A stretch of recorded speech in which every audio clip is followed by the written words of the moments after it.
Pradeep sir, നമുക്കറിയാം ശബരിമല സ്വർണ്ണപ്പാളി വിവാദ കേസിൽ നമ്മൾ എല്ലാവരും ഒരുപോലെ ഞെട്ടിയ ഒരു സാഹചര്യമായിരുന്നു.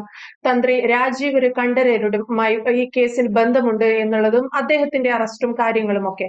പിന്നീട് ഏത് നിലയിൽ ശബരിമലയിൽ അത്രയേറെ പുണ്യമോടെ അല്ലെങ്കിൽ പുണ്യവ്രതത്തോടു കൂടി പൂജകൾ നടത്തുന്ന ആളുകളിൽ നിന്ന് പോലും ഇത്തരത്തിലുള്ള നീക്കമുണ്ടാകുന്നു എന്നത് യഥാർത്ഥ വിശ്വാസികളായ ആളുകളെ കേരളത്തിൽ ഒരുപാട് ഞെട്ടിച്ച ഒരു സംഭവം കൂടിയാണ്. അതിനുശേഷം തന്ത്രി കുടുംബത്തിനെതിരെ പല വിധത്തിലുള്ള വിവാദങ്ങളും ആരോപണങ്ങളും ഒക്കെ ഉയർന്നു വന്നിട്ടുണ്ട്. അദ്ദേഹത്തിന് ശേഷം അദ്ദേഹത്തിന്റെ മകന് അവകാശം നൽകണം, തന്ത്രിയായി അവകാശം നൽകണം എന്ന രീതിയിലുള്ള വാർത്തകളും അത്തരം നീക്കവും പുറത്തു വന്ന സമയത്താണ് ബി.ജെ.പി. ഉപാധ്യക്ഷൻ കെ.എസ്. രാധാകൃഷ്ണൻ ഉൾപ്പെടെയുള്ള ആളുകൾ രംഗത്തെത്തുന്നത്. ഏറ്റവും ഒടുവിൽ കെ.എസ്. രാധാകൃഷ്ണൻ പറഞ്ഞിരിക്കുന്നത് മകന് സ്ഥാനം നൽകരുത് എന്ന് മാത്രമല്ല, ഈ താഴ്മൺ കുടുംബത്തിന് തന്നെ ഈ ശബരിമല തന്ത്രി സ്ഥാനം അവരൊഴിഞ്ഞു പോകണം എന്നാണ്. ഇതിനെതിരെ വലിയ വാദപ്രതിവാദങ്ങൾ നടക്കുന്നുണ്ട്. യഥാർത്ഥത്തിൽ ശബരിമലയിൽ ഈ തന്ത്രി കുടുംബത്തിൽ നിന്നും ഇത്രയേറെ വലിയ നാണക്കേടുകൾ പുറത്തു വരുമ്പോൾ താഴ്മൺ കുടുംബം തന്നെ തന്ത്രിസ്ഥാനം മാറ്റിവെച്ച് ഒഴിഞ്ഞു പോകണമെന്ന് ബി.ജെ.പി. ഉപാധ്യക്ഷനെ പോലെയുള്ള ആളുകളും പറഞ്ഞ് രംഗത്തെത്തുമ്പോൾ വിഷയത്തെ നമുക്ക് എങ്ങനെ വിലയിരുത്താം? ഇത് കേരളീയ സമൂഹം ചർച്ച ചെയ്യേണ്ട വളരെ ഗൗരവതരമായ ഒരു പ്രശ്നമാണ്. ഭക്തന്മാർ മാത്രം ചർച്ച ചെയ്താൽ പോരാ. ഇത് പറഞ്ഞിട്ടുള്ളത് ഡോക്ടർ കെ എസ് രാധാകൃഷ്ണനാണ്. Doctor K S Radhakrishnan M A. ജോണിന്റെ പരിവർത്തനവാദി കോൺഗ്രസ് മുഖേന ഇന്ത്യൻ നാഷണൽ കോൺഗ്രസിൽ എത്തുകയും അവിടെ നിന്ന് ബി.ജെ.പിയിൽ എത്തുകയും ചെയ്ത ആളാണ്.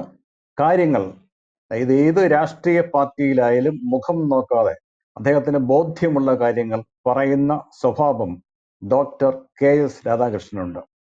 ബി.ജെ.പി. അതിനെ പിന്തുണയ്ക്കുന്നു എന്ന് വ്യക്തമായിട്ടില്ല. പക്ഷെ അദ്ദേഹം പറഞ്ഞ കാര്യം, ശബരിമല അയ്യപ്പ ക്ഷേത്രത്തിനും കോടാനുകോടി സ്വാമി ഭക്തർക്കും ഇത്രയേറെ അവമതിപ്പും ദുഃഖവും ഉണ്ടാക്കിയ ഒരു കുടുംബം വേറെയില്ല. താഴമൺ കുടുംബത്തെക്കുറിച്ചാണ് അദ്ദേഹത്തിന്റെ ആരോപണം. ശബരിമലയിൽ ആചാര ലംഘനവും അശുദ്ധിയും വരുത്തിയ മനീതി സംഘം പോലും തന്ത്രി കുടുംബം ചെയ്തത്ര അശുദ്ധി ശബരിമലയ്ക്ക് ഉണ്ടാക്കിയിട്ടില്ല. കാരണം മനീതി ചെയ്ത അശുദ്ധി പരിഹാരക്രിയ ചെയ്ത് ശുദ്ധമാക്കാൻ കഴിയും. എന്നാൽ ഈ തന്ത്രിമാർ ചെയ്തിട്ടുള്ള പാവങ്ങളൊന്നും അങ്ങനെ ശുദ്ധികർമ്മം നടത്തി പോകാൻ പറ്റത്തില്ല. അദ്ദേഹം ഓർമ്മിപ്പിക്കുന്നത് 2006 ശോഭ ജോൺ എന്ന ഒരു സ്ത്രീ ഗുണ്ടയുടെ ഫ്ളാറ്റിൽ നിന്ന് ആരോപണ വിധേയനായി അറസ്റ്റ് ചെയ്യപ്പെടുകയും അദ്ദേഹത്തെ ബ്ലാക്ക്മെയിൽ ചെയ്തു എന്നാണ് അദ്ദേഹം പറഞ്ഞത്. അന്നത്തെ തന്ത്രിയാണ് കണ്ഠരരു മോഹനരു. ആ സംഭവം അദ്ദേഹം അനുസ്മരിപ്പിച്ചിട്ടുണ്ട്. കാര്യം അദ്ദേഹത്തിനെതിരായിട്ട് ഒട്ടേറെ ആരോപണങ്ങൾ ഇത് മാത്രമായിരുന്നില്ല. 1987 തമിഴ് നടി ജയമാല തന്നെ ഈ തന്ത്രിയുടെ സഹായത്തോടു കൂടി ശബരിമല ക്ഷേത്രത്തിൽ പ്രവേശിപ്പിക്കുകയും താൻ അയ്യപ്പ വിഗ്രഹത്തിൽ തൊടുകയും ചെയ്തു എന്ന് അവർ പിൻകാലത്ത് ഒരു പ്രസ്താവന നടത്തുകയുണ്ടായി. അതിന്റെ പേരിലും ആരോപണ വിധേയനായിരുന്നു കണ്ഠരര് മോഹനര്. അപ്പൊ ഈ ആരോപണങ്ങൾ ശക്തി പ്രാപിക്കുമ്പോൾ C.K. ഗുപ്തനാണ് ദേവസ്വം ബോർഡിന്റെ അധ്യക്ഷൻ. ആ ഭരണസമിതി കണ്ഠരര് മോഹനരിനെ തന്ത്രിസ്ഥാനത്ത് നിന്ന് നീക്കി. പക്ഷെ നീക്കുമ്പോൾ തന്റെ മകനായ മഹേശ്വരര് തന്ത്രിസ്ഥാനം കൈമാറണം എന്ന് അയാൾ ആവശ്യപ്പെട്ടു. ദേവസ്വം ബോർഡ് ഭരണസമിതി ആ ആവശ്യം അംഗീകരിച്ചു. അതിന്റെ ചുവട് പിടിച്ചായിരിക്കും കണ്ഠരര് രാജീവര്. അദ്ദേഹം ഇപ്പോൾ ശബരിമല സ്വർണ്ണക്കടത്ത് കേസിലെ പ്രതിയാണ്, വ്യാജരേഖ ചമച്ചു എന്നാണ് ഡോക്ടർ കെ എസ് രാധാകൃഷ്ണൻ ഈ ആരോപണം ഉന്നയിച്ചിരിക്കുന്നത്. കാര്യം ശബരിമല തന്ത്രിക്ക് ഈ മൂർത്തിയുടെ പിതൃസ്ഥാനമാണ് ഉള്ളത്. കാര്യം ഇത് നൈഷ്ഠിക ബ്രഹ്മചാരിയാണ് ഈ ശബരിമല അയ്യപ്പൻ എന്നാണ് സങ്കല്പം.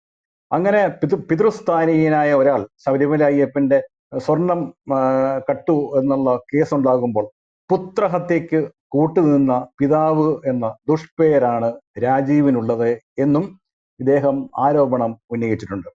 മാത്രമല്ല ഡോക്ടർ കെ എസ് രാധാകൃഷ്ണൻ പറയുന്നത് ക്രിമിനൽ കേസിൽ ഉൾപ്പെടുകയും വിചാരണ നേരിടുകയും ചെയ്യുന്നവരുടെ മക്കൾക്ക് വേണ്ടി സംവരണം ചെയ്തിട്ടുള്ളതാണോ ശബരിമല തന്ത്രി പദവി എന്ന വളരെ പ്രധാനപ്പെട്ട ചോദ്യത്തോടുകൂടിയാണ് അദ്ദേഹത്തിന്റെ ഫേസ്ബുക്ക് കുറിപ്പ് സമാപിക്കുന്നത്. നമുക്കറിയാം, ഈ മോഹനരെതിരായിട്ടുള്ള ആരോപണങ്ങൾ വരുമ്പോൾ സർക്കാർ അതിനെക്കുറിച്ച് അന്വേഷിക്കാൻ ജസ്റ്റിസ് K.S. പരിപൂർണൻ കമ്മീഷനെ നിയമിച്ചു. കമ്മീഷൻ അന്നത്തെ ഈ തന്ത്രിയെ വിളിച്ചു വരുത്തിയിട്ട് ഈ മൂലമന്ത്രം പിന്നെ ഗണപതി ഹോമത്തിനുള്ള മന്ത്രം, ഗായത്രി മന്ത്രമൊക്കെ ജപിക്കാൻ പറഞ്ഞപ്പോൾ അദ്ദേഹത്തിന് ഒന്നും അറിയുമായിരുന്നില്ല. കാര്യം സംസ്കൃത വിജ്ഞാനം പോലും ഇദ്ദേഹത്തിന് ഉണ്ടായിരുന്നില്ല. ജസ്റ്റിസ് പരിപൂർണന്റെ റിപ്പോർട്ടുണ്ട്. കാര്യം ഇതൊന്നും പഠിക്കാതെ 2 കുടുംബങ്ങളിൽപ്പെട്ടവർക്കാണ്, താഴമൺ കുടുംബത്തിൽപ്പെട്ടവർക്കാണ് താന്ത്രിക അവകാശം. അപ്പോൾ അവര് കയറി, ഇത് വലിയ അധികാരമുള്ളതാണ്. അധികാരം മാത്രമല്ല, ഇതും ഇപ്പൊ ഇതിന്റെ പിന്നെ പശ്ചാത്തലത്തിലുള്ള പണത്തിന്റെ ഒഴുക്കുമൊക്കെ കേരളീയർക്ക് മുഴുവനും അറിയാം. അപ്പൊ അങ്ങനെയുള്ള ഒരു കുടുംബത്തിന് വേണ്ടി, താഴമൺ കുടുംബത്തിന് വേണ്ടി തന്ത്രി സ്ഥാനം ഇങ്ങനെ മാറ്റിയിടുന്നത് ശരിയാണോ എന്നുള്ള ചോദ്യം മുൻപ് പലരും ഉന്നയിച്ചിരുന്നു. കാര്യം ശബരിമലയിലെ ക്ഷേത്രം തങ്ങളുടേതാണ് എന്ന് മല അരയന്മാർ വളരെ മുമ്പ് തന്നെ അവകാശവാദം ഉന്നയിച്ചിരുന്നു. അവർ പറയുന്നത് തങ്ങളുടെ പിന്നെ അവരുടെ ഒരു അനുബന്ധിച്ച് അവർ പറയുന്ന ഒരു ഐതിഹ്യമുണ്ട്. തങ്ങളുടെ വിഭാഗത്തിൽപ്പെട്ട കണ്ടന്റെയും കറുത്തമ്മയുടെയും മകനായിട്ടാണ് പൊന്നമ്പലമേട്ടിലെ ഒരു ഗുഹയിൽ അയ്യപ്പൻ പിറന്നു. അങ്ങനെയാണ് അവര് വിശ്വസിക്കുന്നത്. അവര് വർഷങ്ങളായിട്ട് അത് പിന്നെ പറയുന്ന ഒരു ആവശ്യമാണ്, ഈ ക്ഷേത്രം തങ്ങളുടെ കയ്യിൽ നിന്നും ബ്രാഹ്മണർ പിടിച്ചെടുക്കുകയും പിന്നെ താന്ത്രിക അവകാശം താഴമൺ കുടുംബത്തിന് നൽകുകയും ചെയ്തു. തങ്ങൾക്കത് തിരിച്ചു തരണം എന്നാണ് അവരുടെ ആവശ്യം. അത് എന്തായാലും രണ്ടും ഐതിഹ്യമാണ്. ഇതിനെ നേരത്തെ ഈ വാദത്തെ നേരിടാൻ വേണ്ടി കണ്ഠരരു കുടുംബം പറഞ്ഞിരുന്നത്, തങ്ങൾക്കിത് പിന്നെ പിന്നെ ശബരിമലയുടെ ഉൾപ്പെടെയുള്ള കേരളത്തെ പ്രമുഖ ക്ഷേത്രങ്ങളുടെ താന്ത്രിക സ്ഥാനം പരമ്പരാഗതമായിട്ട് ലഭിച്ചതാണ്. അത് പിന്നെ പരശുരാമനാണ് തങ്ങളെ അത് ഏൽപ്പിച്ചത്. കേരളത്തിലെ ക്ഷേത്രങ്ങളിലെ ആരാധന നടത്താനും പിന്നെ അതിൻ്റെ പിന്നെ ക്ഷേത്രങ്ങളുടെ തന്ത്രി സ്ഥാനം ഒക്കെ നിലനിർത്തിക്കൊണ്ടു പോകാനും ഇങ്ങനെയാണ് തങ്ങൾക്ക് അധികാരം കിട്ടിയത്. തങ്ങളുടെ പൂർവികർ ആന്ധ്രാപ്രദേശിൽ നിന്നും പരശുരാമനാൽ ക്ഷണിക്കപ്പെട്ട് കേരളത്തിൽ എത്തിയതാണ് എന്നാണ് ഇവർ ഉന്നയിച്ചിരിക്കുന്ന വാദം. പക്ഷെ ചരിത്ര രേഖകൾ പറയുന്നു 1902 മുതലാണ് ഈ താഴമൺ തന്ത്രിമാർക്ക്, താഴമൺ മഠത്തിലെ കുടുംബാംഗങ്ങൾക്ക് ഈ ശബരിമലയിൽ അന്നത്തെ പന്തളം രാജാവ് പ്രവേശനം കൊടുത്തു. അന്ന് ശബരിമല ക്ഷേത്രം കത്തിപ്പോയി. 51-ലും ക്ഷേത്രം കത്തി. അതിനുശേഷം പുനഃപ്രതിഷ്ഠ നടത്തിയപ്പോൾ കണ്ഠരരു ശങ്കരരാണ്, ഈ തന്ത്രി കുടുംബത്തിൽപ്പെട്ട ആളാണ്, അത് പുനഃപ്രതിഷ്ഠ നടത്തി. അതിനുശേഷമാണ് ഇവരുടെ താന്ത്രിക സ്ഥാനം ഉറച്ചത് എന്ന് ചില ചരിത്രകാരന്മാർ രേഖപ്പെടുത്തിയിട്ടുണ്ട്. അത് എന്തായാലും ഒട്ടേറെ കേസുകളിലുള്ള വിധിയുണ്ട്. ശബരിമലയിലെ ഇത് മാത്രമല്ല അനീതികൾ, കുടുംബത്തിന് തന്ത്രസ്ഥാനം കൊടുക്കുന്നു, നിലനിർത്തുന്നു എന്നത് മാത്രമല്ല അനീതിയായിട്ടുള്ളത്. മലയാള ബ്രാഹ്മണന്മാരെ മാത്രമാണ് അവരുടെ മേൽശാന്തിമാരായിട്ട് അവിടെയും മാളികപ്പുറം ക്ഷേത്രങ്ങളിലും നിയമിക്കുന്നത്. അതിനെതിരായും കേസുകളുണ്ട്.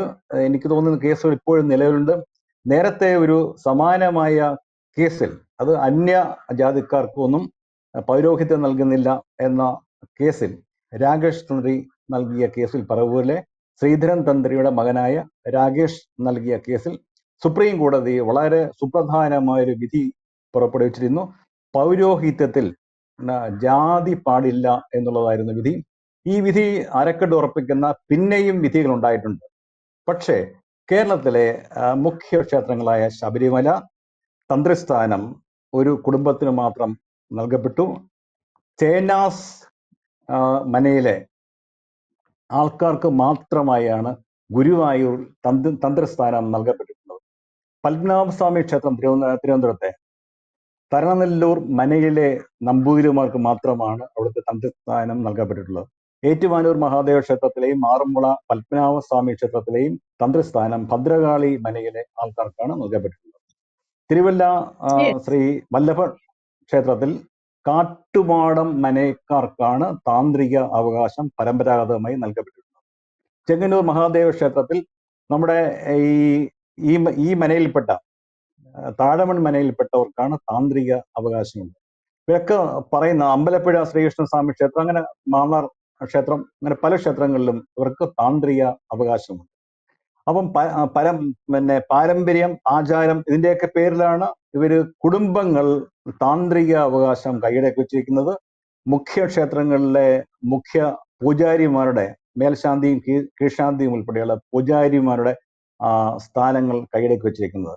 ഇതൊരു ജനാധിപത്യ സമൂഹത്തിന് ഒട്ടും ചേർന്നതല്ല.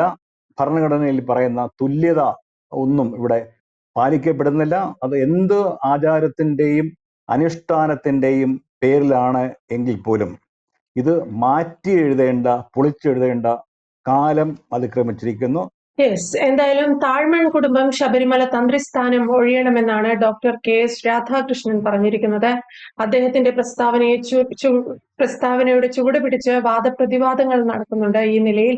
എന്തായാലും താഴ്മൺ കുടുംബത്തിന്റെ തന്ത്രിസ്ഥാനത്തെ സംബന്ധിച്ചുള്ള ചർച്ചകൾ പുരോഗമിക്കവേ തന്ത്രി രാജീവര് കണ്ഠരർ നടത്തിയ അല്ലെങ്കിൽ സ്വർണ്ണപ്പാളി വിവാദത്തിലുള്ള അദ്ദേഹത്തിന്റെ സാന്നിധ്യവും അല്ലെങ്കിൽ അത്തരം കേസുകളും ഒക്കെ വീണ്ടും ചർച്ചയാവുകയാണ്. വ്യക്തമാണ്. Thank you Pradeep sir. കൂടുതൽ വാർത്തകളും വിശേഷങ്ങളും നിങ്ങളിലേക്ക് എത്താൻ ABC മലയാളം സബ്സ്ക്രൈബ് ചെയ്യുക, ബെൽ ബട്ടണും അമർത്തുക.